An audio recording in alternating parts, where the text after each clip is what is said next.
Fala, galerinha do sexto ano. Quero dizer que é um prazer inenarrável estabelecer esse contato virtual com vocês. Essa aula de hoje vai ser uma aula gravada falando sobre triângulos. E para começar falando de triângulos, a gente tem que começar falando dos elementos do triângulo. Então, o triângulo é composto por vários elementos. Então, inicialmente, eu acho que o nome é bem sugestivo quando nós falamos, né? Triângulo. Quer dizer que um triângulo ele tem três ângulos. Triângulo, três ângulos. E por ter três ângulos, consequentemente, um triângulo, ele também tem três, né? No caso, os lados, né? Nós temos o lado AB, o lado AC e o lado BC.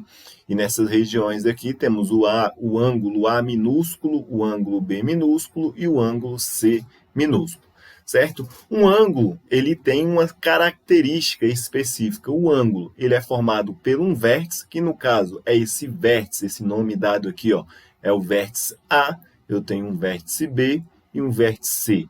Em cada vértice composto, no caso aí, por um ângulo, né, no caso dois lados, nós chamamos isso daqui, no caso, do ângulo A. Então, eu posso dizer o seguinte, ó, que o meu ângulo A ele é formado pelo lado AB, certo? E pelo meu lado AC. E o campo de visão desse ângulo eu chamo de ângulozinho, né? No caso, o A minúsculo, ok? Então, eu tenho um vértice A, o vértice B e o vértice C, e os A minúsculos, né? A, B e C, no caso, são os ângulos internos desse triângulo.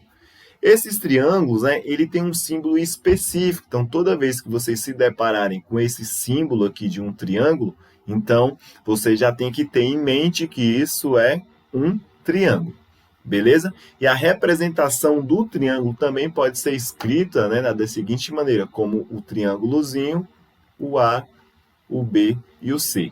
Esse primeiro triângulo aqui, então você quer dizer que é o triângulo ABC, formado pelo vértice A, vértice B e vértice C.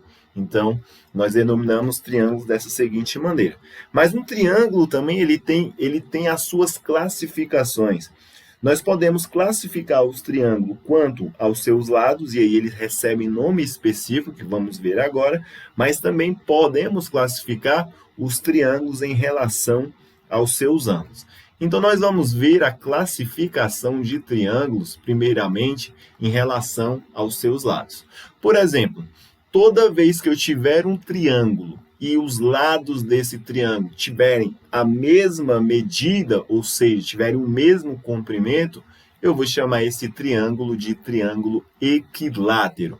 Então, ele faz essa simbologia com esses dois riscos aqui, ó, nesse lado AB, esses dois riscos no lado AC e esses dois riscos no lado aqui BC. Isso significa que esses lados são todos iguais. E quando temos, no caso, segmentos de reta, que são os lados, né? AB é um segmento, AC é outro segmento e BC é outro segmento, e esses segmentos for iguais, nós chamamos, né, de lados congruentes, beleza? Então, recebe um nome específico, congruente. Então, ele traz toda essa simbologia. Ele diz o seguinte, ó, que o lado AB, e ele coloca essa barrinha para sinalizar o lado, é congruente ao lado AC, ou seja, é igual, que é congruente ao lado, no caso, BC, ao lado BC. Então, toda vez que os lados for todos iguais, chamamos de triângulo equilátero. Também temos o triângulo, no caso, que ele tem apenas dois lados iguais. Então, esse lado bem aqui é igual àquele outro lado, que é representado por esses riscos que são de azul aí. Então, eu vou dizer o seguinte, ó, que o meu lado AB, e aí eu coloco a barra em cima, e esse símbolo que eu acabei de fazer significa congruência, é igual ao meu lado AC. Então, o meu lado AB é igual ao meu lado AC. E toda vez que um triângulo tiver apenas dois lados iguais, ele recebe a classificação de triângulo isósceles. Então, um triângulo que tem dois lados iguais, chamamos de triângulo isósceles. Também tem o triângulo que ele não tem nada igual, né? Um triângulo aí que ele não tem nenhum lado igual. Consequentemente, os seus ângulos, né, não vão ser iguais. E apenas mais uma observação nesse triângulo aqui, ó. Toda vez que um triângulo ele for isósceles, ele vai ter os seus dois ângulos de base iguais. Então, esse ângulo que vai estar bem aqui, ó, ele é igual ao outro ângulo que também compõe com ele a base. Então, o ângulo B e o ângulo C são iguais. Esqueci de falar isso.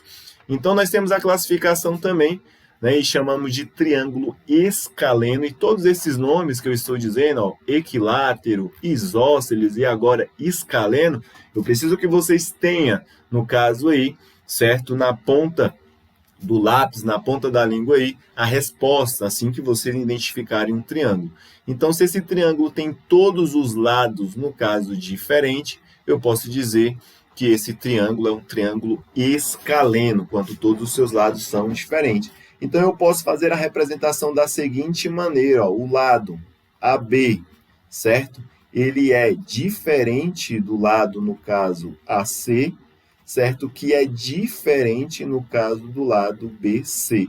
Então, ele tem todos os seus lados diferentes, consequentemente, chamamos esse triângulo de triângulo escaleno. Então, essas três classificações, equilátero, isósceles e escaleno, elas são referentes ao comprimento dos lados. E aí eu falei da classificação também em relação aos seus ângulos, quanto aos ângulos. Temos três classificações para os ângulos, né? Temos a primeira classificação que chamamos de ocutângulo, retângulo e, por último, obtusângulo. Mas vamos analisar, no caso, cada ângulo desse daqui que eu estou dizendo. Por exemplo, eu vou chamar, no caso aqui de ocutângulo, triângulo ocutângulo, o triângulo em que todos os seus ângulos internos tiverem medidas menores do que 90. E nos exercícios vai aparecer, por exemplo, um triângulo que ele tem esse formato aqui, certo? Aí vamos colocar aqui, ó, sei lá, ele é 60 graus aqui, tem um ângulo de 60 graus aqui e um ângulo de 60 graus aqui. Então, veja bem, todos os ângulos são menores do que 90. O ângulo A, o ângulo B e o ângulo C é menor do que 90. Então, eu posso dizer que esse triângulo feio que eu acabei de desenhar é um triângulo ocutângulo. Ok? Super fácil, né? Agora, veja bem. Toda vez que eu tiver um triângulo que tiver essa quinazinha aqui, ó, lembra da quina do sofá, onde é que a gente bate o dedão? Então, se tiver uma quina, ele tem um ângulo de 90 graus e é simbolizado por esse quadradinho com esse pontinho ali no meio. Então, esse triângulo ele é um triângulo muito especial que nós vamos ter uma parte de análise apenas desse triângulo, um capítulo todo apenas para estudar um triângulo retângulo. Muitíssimo importante, né, principalmente nas pirâmides construídas no Egito Antigo. Eles sabiam uma relação importantíssima, que hoje recebe o nome de Teorema de Pitágoras. Esse triângulo retângulo ele tem um ângulo de 90 graus. Então, todo triângulo que aparecer, no caso aí, certo? Com esse quadradinho, esse pontinho no meio, significa que é um triângulo retângulo. Esse é o segundo nome, no caso de classificação, quando eu olho apenas para, no caso, os ângulos. E, por último, temos o triângulo obtusângulo. O triângulo obtusângulo, ele é formado da seguinte maneira. Ele tem dois ângulos, no caso vai ser esse ângulo C e esse ângulo B. A medida desses dois ângulos é menor do que 90. E a medida do ângulo maior, no caso, ela é maior, no caso aí, do que 90, beleza? Então, ele diz aqui o seguinte, ó, 90 graus é a medida, então, no caso, ele vai ser maior do que 90, e eu acabei de identificar um erro aqui do livro, aqui é 180 graus, beleza? Ali tem um erro aí no livro que vocês podem até riscar e consertar esse erro que está aí de digitação do livro. Então, veja bem, 90 graus, então, ó, ele é maior do que 90 e menor do que 180. Ele vai ter um ângulo que vai ter essas características, certo? Então, por exemplo, aqui, ó, vou desenhar um triângulo qualquer e chutar algumas medidas aqui de ângulo. Faz de conta que é esse. Então, se esse ângulo aqui mede 110, por exemplo, esse daqui vai medir 60, um exemplo qualquer, e esse daqui vai medir no caso 10. Vamos colocar assim, isso aqui é um triângulo. Ele tem uma medida que é, no caso aí, maior do que 90 e menor do que 180 graus, aqui é 110. Então, é um triângulo obtusângulo. E as suas outras medidas são todas menores do que 90 graus. Então, classificamos esse triângulo como triângulo obtusângulo. Mas, professor, muita definição, muita propriedade, como é que isso daí realmente cai nos exercícios? Então, é isso que vamos fazer agora. Ó. Trouxe esses dois exercícios aí lá da página 220 do nosso livro, e ele diz o seguinte, ó, responda as questões do caderno. Usando uma régua, faça as medições necessárias para classificar os triângulos seguintes quanto às medidas dos lados. Eu não tenho como usar uma régua usando esse programinha, mas eu usei uma régua aqui para resolver esse exercício. Eu peguei a régua e medi esse lado. Peguei a régua e medi esse lado. E aí eu vou colocar um tracinho. Ó. Peguei a régua e medi esse outro lado. Deu um comprimento diferente. Coloquei três tracinhos. E esse daqui eu coloquei 2 tracinhos. Por quê? Eu coloquei tracinhos diferentes. Porque eu vi que esses comprimentos são todos diferentes. E o triângulo que tem o seu lado, né, os seus lados todos diferentes, recebe o nome de triângulo escaleno. Então, eu vou chamar esse triângulo de escaleno, porque a medida de todos os ângulos são diferentes. Agora, partir para o B.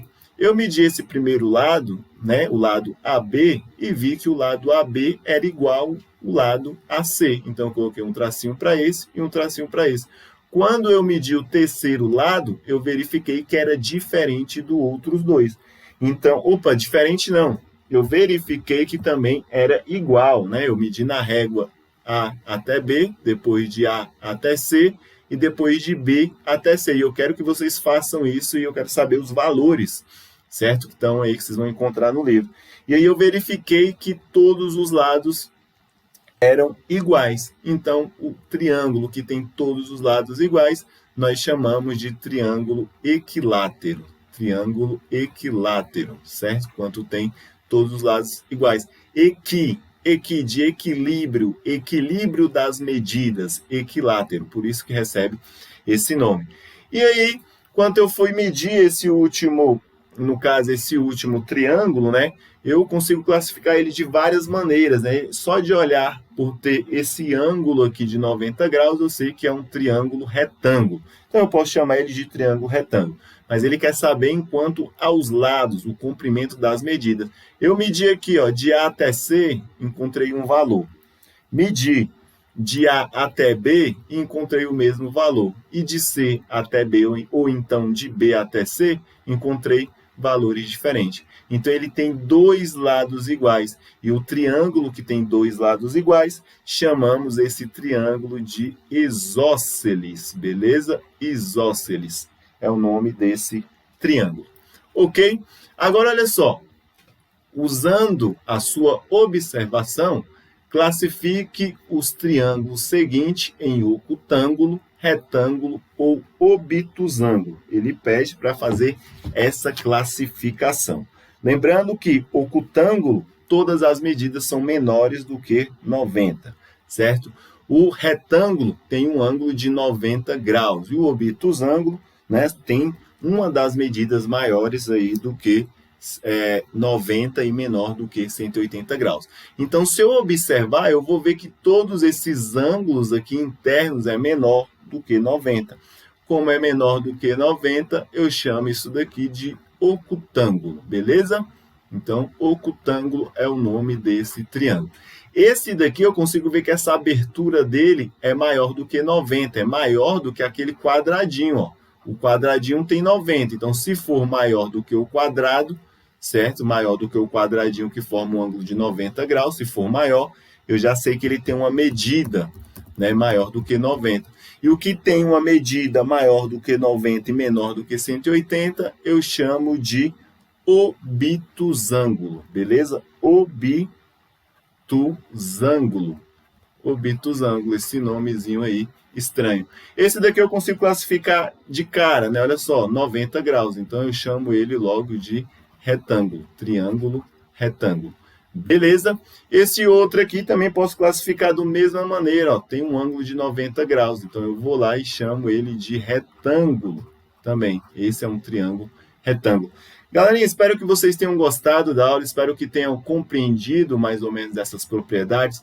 No decorrer das aulas, vamos fazer exercícios que têm uma maior aplicação, vamos ver a aplicação desse elemento geométrico que é bastante importante para a matemática, né? E vamos fazer inúmeras construções de conhecimento nas próximas aulas. Muitíssimo obrigado e até a próxima.